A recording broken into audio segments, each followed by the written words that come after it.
Welcome to మీ TV news. BRS party auto కార్మికులపైన మొసలి కన్నీరు కారుస్తోంది. ఆటో కార్మికులపై మీకు చిత్తశుద్ధి ఉంటే మీ ప్రభుత్వం ఉన్న 10 సంవత్సరాల్లో వారి సంక్షేమం కోసం తీసుకున్న చర్యలేంటి చెప్పాలి.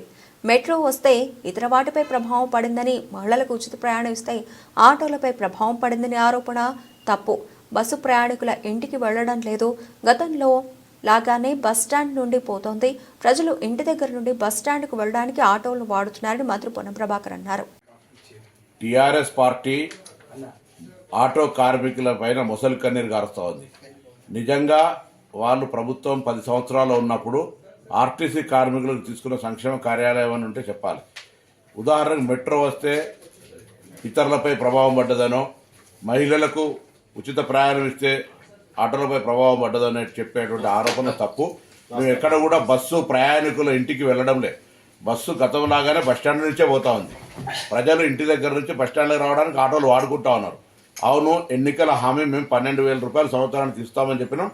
మీ నిర్వాహకం వల్ల, ఆర్థిక సంక్షోభం వల్ల ఈ సంవత్సరం ఇవ్వలేకపోయినాం. భవిష్యత్తులో తప్పకుండా ఆటో కార్మికులు ఆదుకునే బాధ్యత మా ప్రభుత్వానికి ఉన్నది. ఇటువంటి రాజకీయ క్రీడలు మీరు ఇలా ఒక రోజు కొరకు ఏదో ఆటో కార్మికులు వేసుకున్న డ్రెస్సులు వేసుకొని ఇతరత్ర ఏదో ఇటువంటి వేషాలు వేసేటువంటి ప్రయత్నం, నిన్న బేడీలు వేసుకొని ఇటువంటి చేయడం అనేటువంటిది పొలిటికల్ డ్రామా.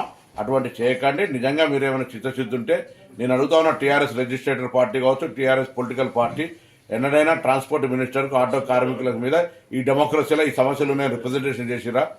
వెనుకటి కూడా సామధాన భేద దండ అంటారు.